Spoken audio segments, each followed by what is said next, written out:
Civil service career എന്ന് പറയുന്നത് വ്യത്യസ്തമായിട്ടുള്ള സർവീസുകൾ ചേർന്നതാണ് എന്ന് എൻ്റെ ആദ്യത്തെ വീഡിയോയിൽ തന്നെ ഞാൻ പറഞ്ഞിട്ടുണ്ട്. ആ വ്യത്യസ്തമായ സർവീസുകൾ എന്തെല്ലാമാണെന്നും ആ സർവീസുകളുടെ ജോബ് നേച്ചർ എന്താണെന്നും നമുക്ക് ഈ വീഡിയോയിൽ പരിചയപ്പെടാം.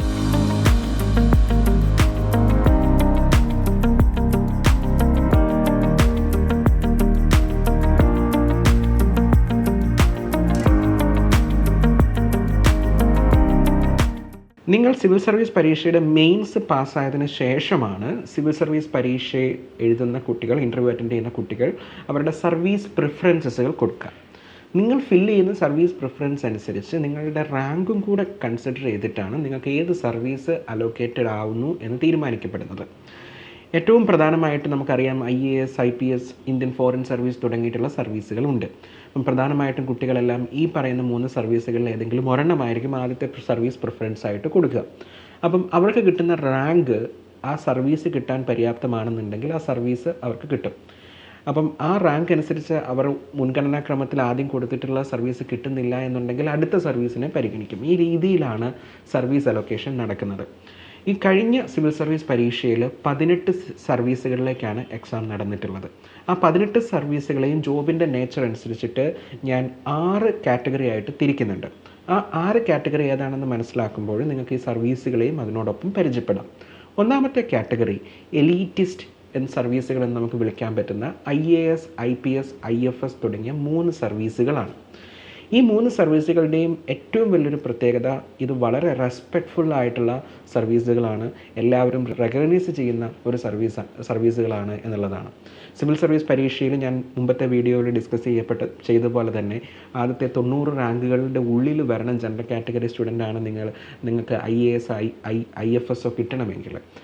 അതോടൊപ്പം തന്നെ IPS കിട്ടണമെങ്കിൽ നിങ്ങൾ വിത്തിൻ 240-250 റാങ്കിൻ്റെ ഉള്ളിൽ വരണം. അപ്പോൾ ഏറ്റവും കൂടുതൽ ഡിമാൻഡുള്ള എലീറ്റിസ്റ്റ് എന്ന് തന്നെ വിളിക്കാവുന്ന, എലീറ്റിസ്റ്റ് എന്ന് പറഞ്ഞാൽ പോസിറ്റീവ് സെൻസിൽ വിളിക്കാവുന്ന 3 സർവീസുകളാണ് ഈ പറയുന്ന IAS, IPS, IFS. ഇതിൽ തന്നെ IASനെ കുറിച്ചിട്ടൊരു പ്രത്യേകമായിട്ടുള്ളൊരു ഇൻട്രഡക്ഷൻ ആവശ്യമുണ്ട് എന്ന് എനിക്ക് തോന്നുന്നില്ല. കാരണം നമുക്ക് എല്ലാവർക്കും അറിയാം, ഡിസ്ട്രിക്ട് കളക്ടേഴ്സിനെ അറിയാം, ഇവരൊക്കെ IAS ഓഫീസേഴ്സാണ്. IAS ജോബിൻ്റെ ഏറ്റവും വലിയ പ്രത്യേകത എന്ന് വെച്ച് കഴിഞ്ഞാൽ അതിൻ്റെ ഡൈവേഴ്സിഫൈഡ് ജോബ് ക്യാരക്ടറാണ്. അതായത് നിങ്ങൾക്ക് വ്യത്യസ്തമായിട്ടുള്ള ഡിപ്പാർട്ട്മെൻറ്റുകൾ, അതോടൊപ്പം നിങ്ങളൊരു ഡിസ്ട്രിക്ട് ഭരണ സംവിധാനം കൈകാര്യം ചെയ്യുമ്പോൾ വ്യത്യസ്തമായിട്ടുള്ള മേഖലകളിൽ നിങ്ങൾ ഇടപെടേണ്ടി വരും.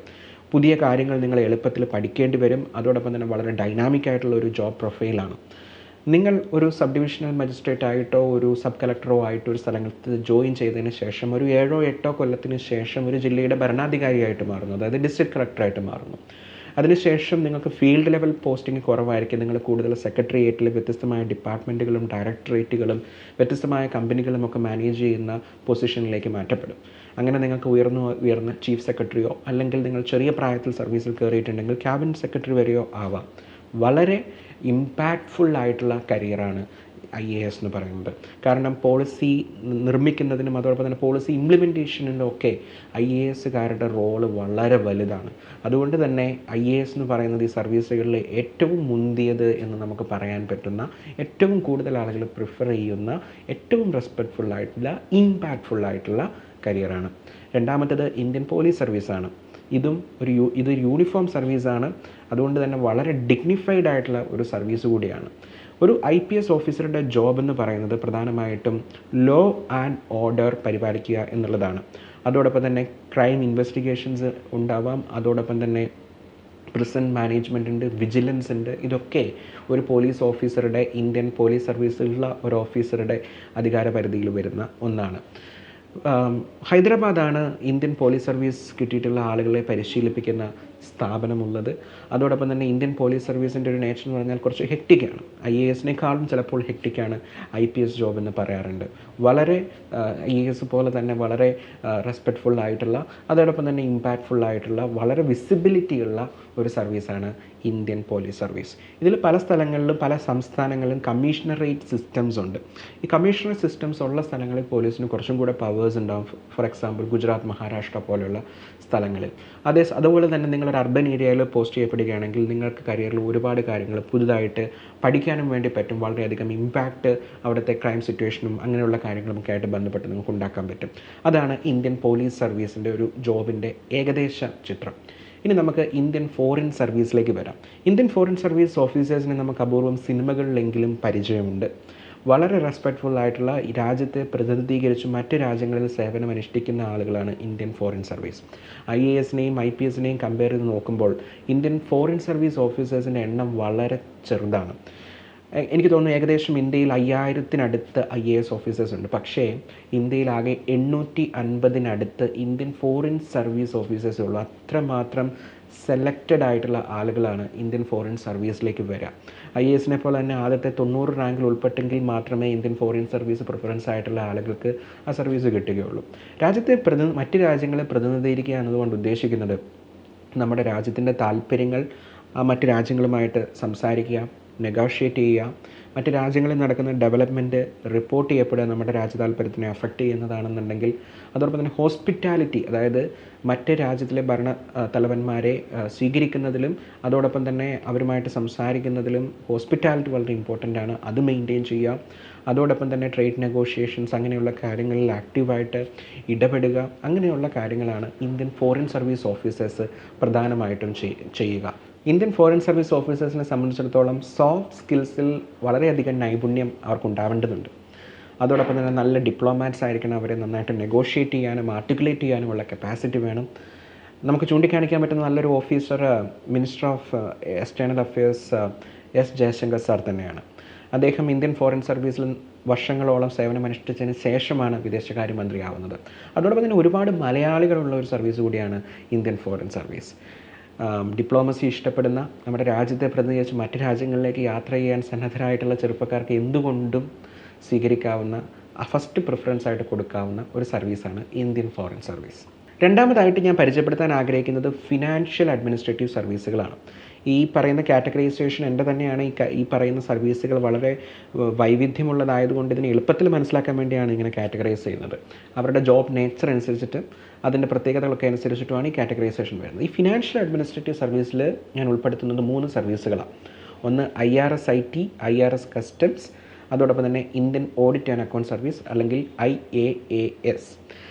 IRS എന്നതിൻ്റെ full form Indian revenue service എന്നാണ്. 2 രീതിയിലുള്ള സർവീസ് ഉണ്ട്, ഐ ടിയും അതോടൊപ്പം തന്നെ കസ്റ്റംസും. ഈ IRS IT ഓഫീസേഴ്സ് പ്രധാനമായിട്ടും കൈകാര്യം ചെയ്യുന്നത് IT ആക്ടിന്, അത് ഇൻകം ടാക്സ് ആക്ടിൻ്റെ ഇംപ്ലിമെൻറ്റേഷനുമായിട്ട് ബന്ധപ്പെട്ട കാര്യങ്ങളാണ്. അതോടൊപ്പം തന്നെ ബെനാമി പ്രോപ്പർട്ടി ആക്ട്, അതോടൊപ്പം തന്നെ മണി ലോണ്ടറിങ്ങുമായിട്ട് ബന്ധപ്പെട്ടുള്ള ആക്ട്, വളരെ പ്രശസ്തമായിട്ടുള്ള enforcement directorate of revenue intelligence, ഇങ്ങനെയുള്ള ഏജൻസികളുടെ ഓഫീസേഴ്സ്, ഇവരൊക്കെ IRS ITയിൽ നിന്നുള്ളവരായിരിക്കും. ഇതൊരു ടെക്നിക്കൽ നേച്ചറുള്ള ജോബാണെന്നും കൂടെ ഞാൻ ഓർമ്മപ്പെടുത്തട്ടെ. അതോടൊപ്പം തന്നെ IRS കസ്റ്റംസ്, GST റിലേറ്റഡ് ആയിട്ടുള്ള, ടാക്സ് റിലേറ്റഡ് ആയിട്ടുള്ള മാറ്റേഴ്സ് പരിഗണിക്കുന്നത് ഈ IRS കസ്റ്റം ഓഫീസേഴ്സാണ്. പ്രത്യേകം ശ്രദ്ധിക്കേണ്ടത്, നാർക്കോട്ടിക്സ് പോലെയുള്ള ആക്റ്റുമായിട്ട് ബന്ധപ്പെട്ട കാര്യങ്ങളും കൈകാര്യം ചെയ്യുന്നത് IRS കസ്റ്റം ഓഫീസേഴ്സാണ്. ഇതൊരു യൂണിഫോം സർവീസാണ്. പ്രധാനമായിട്ടും IRS ITയുമായിട്ടുള്ളൊരു വ്യത്യാസം, IRS കസ്റ്റംസ് കുറച്ചും കൂടെ ഫീൽഡ് ലെവൽ ഇൻവെസ്റ്റിഗേഷനും അതുപോലെയുള്ള കാര്യങ്ങളും കൂടുതലായിട്ട് IRS കസ്റ്റംസിലുണ്ടാവും. പൊതുവിൽ IRS ITയും കസ്റ്റംസും ഒരുപോലെ സിവിൽ സർവീസിന് പ്രിപ്പയർ ചെയ്യുന്ന, സിവിൽ സർവീസിന് ഇൻ്റർവ്യൂ കൊടുക്കുന്ന ആളുകൾ പ്രിഫർ ചെയ്യാറുണ്ട്. ഇനി മൂന്നാമതായിട്ട് ഫൈനാൻഷ്യൽ അഡ്മിനിസ്ട്രേറ്റീവ് സർവീസിലുള്ളത് ഇന്ത്യൻ ഓഡിറ്റ് ആൻഡ് അക്കൗണ്ട് സർവീസാണ്. പ്രധാനമായിട്ടും നമ്മുടെ രാജ്യത്തിൻ്റെ ഓഡിറ്റ് കൈകാര്യം ചെയ്യുന്നത് നമുക്കെല്ലാവർക്കും അറിയാവുന്നത് പോലെ കൺട്രോളർ ആൻഡ് ഓഡിറ്റർ ജനറൽ അല്ലെങ്കിൽ CAG എന്ന് പറയുന്ന ഒരു ഓഫീസാണ്. അപ്പം ഈ CAGയുടെ ഓഫീസിൽ അതിൽ പ്രധാനപ്പെട്ട ഓഫീസേഴ്സായിട്ട് വരുന്ന ആൾക്കാരാണ് ഇന്ത്യൻ ഓഡിറ്റ് ആൻഡ് അക്കൗണ്ട് സർവീസിലുള്ളത്. വളരെ പവർഫുൾ ആയിട്ടുള്ള ഒരു സർവീസാണ്. കാരണം രാജ്യത്തിൻ്റെ ഫിനാൻഷ്യൽ അഡ്മിനിസ്ട്രേറ്റീവ് മാറ്റേഴ്സിൽ പല മിനിസ്ട്രിയെയും പല സംസ്ഥാനങ്ങളെയും ചോദ്യം ചെയ്യുവാനുള്ള അധികാരം IAS ഓഫീസേഴ്സിനുണ്ട്. അതുകൊണ്ട് തന്നെ വളരെ പ്രസ്റ്റീജിയസ് ആയിട്ടുള്ള, എല്ലാവരും ആദ്യത്തെ ഒരു 6 സർവീസ് പ്രിഫറൻസിൽ എന്തായാലും കൊടുക്കുന്ന ഒരു സർവീസ് തന്നെയാണ് ഇന്ത്യൻ ഓഡിറ്റ് ആൻഡ് അക്കൗണ്ട് സർവീസും. ഇപ്പോൾ ഞാൻ ഇതുവരെ പറഞ്ഞു വന്നിട്ടുള്ള എല്ലാ സർവീസുകളും IAS, IPS, IFS, പിന്നീട് IRS IT, IRS കസ്റ്റംസ്, പിന്നീട് IAS, ഇതാണ് ഏറ്റവും പോപ്പുലറായിട്ട് ആളുകൾ ഏറ്റവും പ്രയോറിറ്റിയിൽ കൊടുക്കുന്ന സർവീസുകൾ. ഇനി ഞാൻ പരിചയപ്പെടുത്താൻ പോകുന്നത് ചില ടെക്നിക്കൽ സർവീസുകളാണ്. അതിലേറ്റവും പ്രധാനമെന്ന് പറയുന്നത് അക്കൗണ്ടിങ് സർവീസുകളാണ്. അതിൽ പ്രധാനമായിട്ടും വരുന്നത് ഇന്ത്യൻ സിവിൽ അക്കൗണ്ട് സർവീസ് ഉണ്ട്. അതോടൊപ്പം തന്നെ ഇന്ത്യൻ ഡിഫൻസ് അക്കൗണ്ടിങ് സർവീസ് ഉണ്ട്, ഇന്ത്യൻ പോസ്റ്റൽ ടെലികമ്മ്യൂണിക്കേഷൻ അക്കൗണ്ട് സർവീസുമായിട്ട് ബന്ധപ്പെട്ടൊരു സർവീസുണ്ട്. ഇത്തരത്തിലുള്ള ടെക്നിക്കൽ അക്കൗണ്ടിങ് സർവീസുകളുണ്ട്. ഈ ജോബിൻ്റെ ഒക്കെ ഒരു നേച്ചർ എന്ന് പറഞ്ഞാൽ അക്കൗണ്ടിങ് ടെക്നിക്കൽ ക്യാരക്ടറായിരിക്കും ഈ ജോബുകൾക്ക് പൊതുവിലുണ്ടാവുക. മൂന്നാമത്തെ കാറ്റഗറി സർവീസ് എന്ന് പറയുന്നത് ചില ലെഗസി സർവീസുകളാണ്. വളരെ കാലങ്ങളായിട്ട് ഇന്ത്യൻ ഭരണ സംവിധാനത്തിലുള്ള സർവീസുകളാണ് ഇവയെല്ലാം തന്നെ. ഒരു ഉദാഹരണം പറഞ്ഞാൽ ഇന്ത്യൻ റെയിൽവേ മാനേജ്മെൻറ്റ് സർവീസ് പുതുതായിട്ട് രൂപീകരിച്ചതാണെങ്കിലും റെയിൽവേയുടെ വ്യത്യസ്തമായിട്ടുള്ള അഡ്മിനിസ്ട്രേറ്റീവ് സർവീസുകൾ മുമ്പും ഉണ്ടായിട്ടുണ്ട്. ആ പല സർവീസുകളെ ഏകോപിപ്പിച്ച് ഇന്ത്യൻ റെയിൽവേ മാനേജ്മെൻറ്റ് സർവീസ് എന്നുള്ള രീതിയിലൊരു സർവീസ് ഈ അടുത്ത കാലത്ത് രൂപീകരിക്കപ്പെട്ടതാണ്. പക്ഷേ ഇതൊരു ലെഗസി സർവീസാണ്. കാരണം വളരെ കാലമായിട്ട് ഇന്ത്യൻ റെയിൽവേ അഡ്മിനിസ്ട്രേഷൻ മാനേജ് ചെയ്യുന്നത് സിവിൽ സർവീസിൽ നിന്ന് തിരഞ്ഞെടുക്കപ്പെടുന്ന ഓഫീസേഴ്സാണ്. അതോടൊപ്പം തന്നെ ഇന്ത്യൻ പോസ്റ്റൽ സർവീസ്, ഇതും വളരെയധികം ലെഗസി ഉള്ള എസ്റ്റാബ്ലിഷ് ഫെസിലിറ്റീസ് ഒക്കെയുള്ള ഒരു നല്ല സർവീസാണ്. അതോടൊപ്പം തന്നെ ഒരു നല്ലൊരു ലെഗസി സർവീസ് എന്നാൽ പറയാൻ പറ്റുന്ന എസ്റ്റാബ്ലിഷ് ഫെസിലിറ്റീസ് ഒക്കെയുള്ള മറ്റൊരു സർവീസ് ഇന്ത്യൻ ഡിഫൻസ് എസ്റ്റേറ്റ് സർവീസാണ്. ഈ ഡിഫൻസ് എസ്റ്റേറ്റ് സർവീസിൻ്റെ ഒരു പ്രത്യേകത ആർമിയുടെ അല്ലെങ്കിൽ മിലിറ്ററിയുടെ ഒക്കെ കണ്ടോൺമെൻറ്റുകളിൽ ഓഫീസേഴ്സായിട്ട് അവരുടെ അഡ്മിനിസ്ട്രേറ്റീവ് റെസ്പോൺസിബിലിറ്റി വരുന്നത് ശരിക്കും പറഞ്ഞു കഴിഞ്ഞാൽ ഈ IDS, അതായത് ഇന്ത്യൻ ഡിഫൻസ് എസ്റ്റേറ്റ് സർവീസ് ഓഫീസേഴ്സാണ്. പ്രധാനമായിട്ടും ആ കണ്ടോൺമെൻറ്റിൻ്റെ അഡ്മിനിസ്ട്രേറ്റീവ് ചാർജ് IDS ഓഫീസേഴ്സ് ആയിരിക്കും ചെയ്യുക. ചുരുക്കി പറഞ്ഞാൽ ഒരു കണ്ടോൺമെൻറ്റിൻ്റെ കളക്ടറായിരിക്കും അദ്ദേഹം എന്നർത്ഥം. നാലാമതായിട്ട് പരിചയപ്പെടുത്തുന്ന സർവീസസ് ഇവോൾവിംഗ് ആയിട്ടുള്ള സർവീസസാണ്. പ്രധാനമായിട്ട് ഇതൊരു വലിയ എസ്റ്റാബ്ലിഷ് സർവീസസ് ഒന്നുമല്ല. റീസെൻ്റ്ലി ചില ഫങ്ഷണൽ റിക്വയർമെൻറ്റ് വന്നതുകൊണ്ട് ഗവൺമെൻറ് തന്നെ രൂപീകരിച്ച സെൻട്രൽ സർവീസസുകളാണ്. അതിൽ ഏറ്റവും പ്രധാനം ഇന്ത്യൻ കോർപ്പറേറ്റ് ലോ സർവീസ്, അതോടൊപ്പം തന്നെ ഇന്ത്യൻ ഇൻഫർമേഷൻ സർവീസ്, അതോടൊപ്പം തന്നെ ഇന്ത്യൻ ട്രേഡ് സർവീസ് എന്നിവയാണ്. Indian corporate law service officers ചെയ്യുന്നത് കമ്പനി ആക്റ്റുമായിട്ട് ബന്ധപ്പെട്ടിട്ടുള്ള കാര്യങ്ങൾ ഡീൽ ചെയ്യുന്നതാണ് ഇന്ത്യൻ കോർപ്പറേറ്റ് ലോ സർവീസ് ഓഫീസേഴ്സിൽ ചെയ്യുന്നത്. അതുപോലെ തന്നെ ഇന്ത്യൻ ഇൻഫർമേഷൻ സർവീസ് ഓഫീസേഴ്സ് അവർ പ്രധാനമായിട്ടും ഗവൺമെൻറ്റിൻ്റെ മൗത്ത് പീസസ് ആണെന്ന് വേണമെങ്കിൽ പറയാം. അതായത് ഗവൺമെൻറ് ഒരു പുതിയ സ്കീം കൊണ്ടുവരുന്നു, അത് ആളുകൾക്ക് പരിചയപ്പെടുത്തുന്നത്, ഗവൺമെൻറ് പ്രസ് റിലീസ് പുറത്ത് കൊണ്ടുവരുന്നത്, ഗവൺമെൻറ്റിൻ്റെ ഇന്ത്യൻ ഇൻഫർമേഷൻ ആൻഡ് ബ്രോഡ്കാസ്റ്റിംഗ് മിനിസ്ട്രിയുടെ പരിപാടികൾ ഓർഗനൈസ് ചെയ്യുന്നത്, ഇതൊക്കെ പ്രധാനമായിട്ടും ഇന്ത്യൻ ഇൻഫർമേഷൻ സർവീസ് ഓഫീസേഴ്സാണ്. ഇനിയുള്ളത് ഇന്ത്യൻ ട്രേഡ് സർവീസ് ഓഫീസേഴ്സാണ്. ട്രേഡ് എഗ്രിമെൻറ്റുകളുമൊക്കെയായി ബന്ധപ്പെട്ട നെഗോഷിയേഷൻസും കാര്യങ്ങളിലും സപ്പോർട്ട് ചെയ്യുക, എക്സ്പോർട്ട് ഇമ്പോർട്ട് പോളിസികളിൽ സഹായിക്കുക, ഇത്തരം കാര്യങ്ങളാണ് ഇന്ത്യൻ ട്രേഡ് സർവീസ് ജോബിൻ്റെ ഒരു നേച്ചർ. അഞ്ചാമതായിട്ട് പരിചയപ്പെടുത്താൻ പോകുന്ന category of services purely accounting ബേസിസിലുള്ള ടെക്നിക്കൽ സർവീസസ് ആണ്. ഇതിൽ Indian civil account service, Indian defence account service, അതോടൊപ്പം തന്നെ Indian postal and telecommunication accounting service എന്നുള്ള രീതിയിലും ആക്ച്വലി ഒരു സർവീസ് ഉണ്ട്. ഈ അക്കൗണ്ടിങ് സർവീസിൻ്റെ ഒരു പ്രധാനപ്പെട്ട പ്രത്യേകത you have to be technically good അക്കൗണ്ടിങ്ങിൽ. അത് നമുക്ക് ശരിക്കും പറഞ്ഞു കഴിഞ്ഞാൽ നിങ്ങൾക്ക് മുമ്പൊരു അക്കൗണ്ടിങ് പരിചയമൊന്നും ഈ സർവീസുകൾ എടുക്കുന്നതിന് വേണ്ട. നിങ്ങൾ ഈ സിവിൽ സർവീസിൽ കിട്ടിയതിന് ശേഷം ഈ സർവീസ് സ്പെസിഫിക് ആയിട്ടുള്ള ട്രെയിനിങ് നിങ്ങൾക്ക് കിട്ടും. അതിൽ ഈ പറയുന്ന കാര്യങ്ങൾ വ്യക്തമായിട്ട് പഠിപ്പിക്കുകയും ചെയ്യും. അടുത്തതായിട്ട് ഞാൻ പരിചയപ്പെടുത്താൻ ആഗ്രഹിക്കുന്നത് ചില അഡ്മിനിസ്ട്രേറ്റീവ് സർവീസസ് ആണ്. ഇത് ഗ്രൂപ്പ് B പോസ്റ്റുകളാണ്. അതായത് ഇതുവരെ പറഞ്ഞിട്ടുള്ള എല്ലാ സെൻട്രൽ സർവീസുകളും ഗ്രൂപ്പ് A ലെവലിലുള്ളതാണ്. എന്നാൽ ഇതിൽ നിന്ന് മാറി ഗ്രൂപ്പ് B ലെവൽ, അതായത് ഗ്രൂപ്പ് A എന്ന് പറയുന്നത് ഏറ്റവും ഹയസ്റ്റ് ക്ലാസ് ഓഫ് എംപ്ലോയീസിനെയാണ്, ഓഫീസേഴ്സിനെയാണ് ഗ്രൂപ്പ് A എന്ന് പറയുന്നത്. ഇവരുടെ സാലറി പാക്കേജ് ആണെങ്കിലും ബെനിഫിറ്റ്സ് ആണെങ്കിലും ഒക്കെ ഏറ്റവും ടോപ്പ് നോച്ച് ആയിരിക്കും. എന്നാൽ ഈ ഗ്രൂപ്പ് A ലെവലിൻ്റെ തൊട്ട് താഴെ ഗ്രൂപ്പ് B ലെവലിലുള്ള പോസ്റ്റിങ്ങും ഉണ്ട്. അതിൽ പ്രധാനമായിട്ടും വരുന്നത് പോണ്ടിച്ചേരി സിവിൽ സർവീസ്, അതോടൊപ്പം തന്നെ പോണ്ടിച്ചേരി പോലീസ് സർവീസ്, ഇത്തരത്തിലുള്ള സിവിൽ സർവീസ് മേഖലകളാണ് ഈ പറയുന്ന ഗ്രൂപ്പ് B ലെവൽ അഡ്മിനിസ്ട്രേറ്റീവ് സർവീസിൽ ഉൾപ്പെടുന്നത്. ഞാൻ ഇതുവരെ പറഞ്ഞ സെൻട്രൽ സർവീസിൽ നിന്ന് കുറച്ച് മാറി അത്രയധികം ആളുകൾ കേട്ടിട്ടില്ലാത്ത ചില സർവീസുകളും സിവിൽ സർവീസിൽ ഉൾപ്പെടുത്തിയിട്ടുണ്ട്. അതിൽ പ്രധാനം ചില അഡ്മിനിസ്ട്രേറ്റീവ് സർവീസുകളാണ്.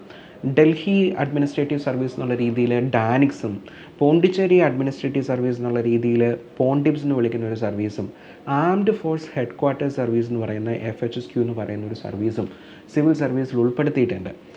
വളരെ പ്രസ്റ്റീജിയസ് ആയിട്ടുള്ള മറ്റ് സർവീസുകളൊക്കെ അപേക്ഷിച്ച് നോക്കുമ്പം അത്രയും പ്രസ്റ്റീജിയസ് അല്ല ഈ സർവീസുകൾ. പക്ഷേ പബ്ലിക് ഇൻട്രാക്ഷൻ പലപ്പോഴും ഈ ഡാനിക്സിന് ഉണ്ട്, അതോടൊപ്പം തന്നെ പോണ്ടിക്സിനും ഉണ്ട്. കാരണം ഇതൊരു സിവിൽ സർവീസ് പോസ്റ്റാണ്, അതോടൊപ്പം തന്നെ ആളുകളുമായിട്ടുള്ള ഡയറക്റ്റ് ഇൻട്രാക്ഷൻ വരും. പക്ഷേ ഇതിനൊരു പ്രശ്നം എന്ന് വെച്ച് കഴിഞ്ഞാൽ നിങ്ങൾക്ക് കിട്ടുന്ന അലവൻസും സാലറിയും ഒന്നും ഗ്രൂപ്പ് A ലെവലിലായിരിക്കില്ല. ഇതുവരെ പറഞ്ഞിരിക്കുന്ന സെൻട്രൽ സർവീസിലെല്ലാം ഗ്രൂപ്പ് A ലെവലാണ്. ഗ്രൂപ്പ് A ലെവൽ ഓഫീസേഴ്സ് എന്ന് വെച്ചാൽ ഗവൺമെൻറ്റിലെ ടോപ്പ് ക്ലാസ് ഓഫീസേഴ്സ് ആണ്. അതിന് തൊട്ട് താഴെ വരുന്ന ലെവൽ ഗ്രൂപ്പ് ബിയിലേക്കാണ് ഈ പറയുന്ന അഡ്മിനിസ്ട്രേറ്റീവ് സർവീസ് ഓഫീസേഴ്സിനെ UPSC അല്ലെങ്കിൽ മിനിസ്ട്രി ഓഫ് പേഴ്സണൽ പ്രവേശിപ്പിക്കുന്നത്. ആ ഒരു ന്യൂനത ഈ സർവീസിനുണ്ട്, ഡാനിക്സിനും അതോടൊപ്പം തന്നെ പോണ്ടിക്സിനും. പക്ഷേ ജനങ്ങളുമായിട്ടുള്ള അടുത്തിടപെടാനുള്ള സാഹചര്യം ഈ രണ്ട് സർവീസും വെച്ച് നീട്ടുന്നുണ്ട്. ഇനി അടുത്തത് ഞാൻ പറയാത്തത് ചില പ്രൊട്ടക്ഷൻ ഫോഴ്സസിനെ കുറിച്ചിട്ടാണ്. ഡൽഹി പോലീസ് ഫോഴ്സും അതോടൊപ്പം തന്നെ പോണ്ടിച്ചേരി പോലീസ് ഫോഴ്സും ഗ്രൂപ്പ് ബി ലെവലിൽ ഇതിനകത്ത് ഉൾപ്പെടുത്തിയിട്ടുണ്ട്. ഒപ്പം ഇന്ത്യൻ റെയിൽവേ പ്രൊട്ടക്ഷൻ ഫോഴ്സും ഇതിലുണ്ട്. ഇന്ത്യൻ റെയിൽവേ പ്രൊട്ടക്ഷൻ ഫോഴ്സിൻ്റെ ഒരു ഉദ്ദേശ ലക്ഷ്യമെന്ന് വെച്ച് കഴിഞ്ഞാൽ റെയിൽവേയുടെ അസറ്റ് പ്രൊട്ടക്റ്റ് ചെയ്യുക എന്നുള്ളതാണ്. അപ്പം ഇത് മൂന്നും യൂണിഫോം സർവീസുകളുമാണ്. അപ്പം ഈ രീതിയിൽ ഓൾമോസ്റ്റ് ഒരു 18-19 സർവീസുകളിലേക്കായിരിക്കും വേക്കൻസീസ് അനുസരിച്ച് എല്ലാ വർഷവും സിവിൽ സർവീസ് എക്സാം കണ്ടക്ട് ചെയ്യുക. അപ്പം ഉദാഹരണത്തിന് നമ്മൾ ഇതിനെക്കുറിച്ച് ഇത്രമാത്രം കൂലങ്കഷമായിട്ട് നമ്മളിപ്പം ചർച്ച ചെയ്യുകയോ ചിന്തിക്കുകയോ വേണ്ട. കാരണം സിവിൽ സർവീസിൻ്റെ പ്രിലിംസ് മെയിൻസും പാസ്സായി ഇൻ്റർവ്യൂ സ്റ്റേജിലേക്ക് പോകുമ്പോൾ മാത്രമാണ് ഒരു കാൻഡിഡേറ്റ് ഈ ഓരോ സർവീസിനെയും അടുത്ത് പരിചയപ്പെടാൻ ശ്രമിക്കുന്നതും അവരുടെ പ്രിഫറൻസ് ഡിറ്റർമൈൻ ചെയ്യുന്നതും. ഇതിൽ ശ്രദ്ധിക്കേണ്ട, നമ്മൾ പലപ്പോഴും സിവിൽ സർവീസ് എക്സാമിന് പ്രിപ്പയർ ചെയ്യുമ്പോൾ നമ്മുടെ ലക്ഷ്യം എന്തായിരിക്കണം? IAS, IFS, IPS കരസ്ഥമാക്കണം എന്നതായിരിക്കണം.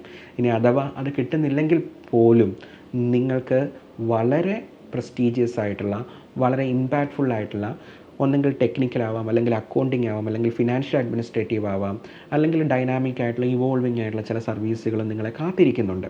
ഇനി അതുമല്ല, ഇനി സിവിൽ സർവീസ് ഇൻ്റർവ്യൂ അറ്റൻഡ് ചെയ്തു, നിങ്ങൾക്ക് ഇനി കിട്ടിയിട്ടില്ല എങ്കിൽ പോലും സിവിൽ സർവീസ് ഇൻ്റർവ്യൂവിൻ്റെ മാർക്ക് അനുസരിച്ച് സ്പോർട്സ് അതോറിറ്റി ഓഫ് ഇന്ത്യ തുടങ്ങിയിട്ടുള്ള സ്ഥാപനങ്ങളിൽ നിങ്ങൾക്ക് മാനേജീരിയൽ ഒരു ഡയറക്ടർ പോസ്റ്റിലും നിങ്ങൾക്ക് ഒരു ഇൻ്റർവ്യൂ കൂടെ ആ സ്ഥാപനങ്ങൾ നടത്തി നിങ്ങളെ എടുക്കാനും സാധ്യതയുണ്ട്.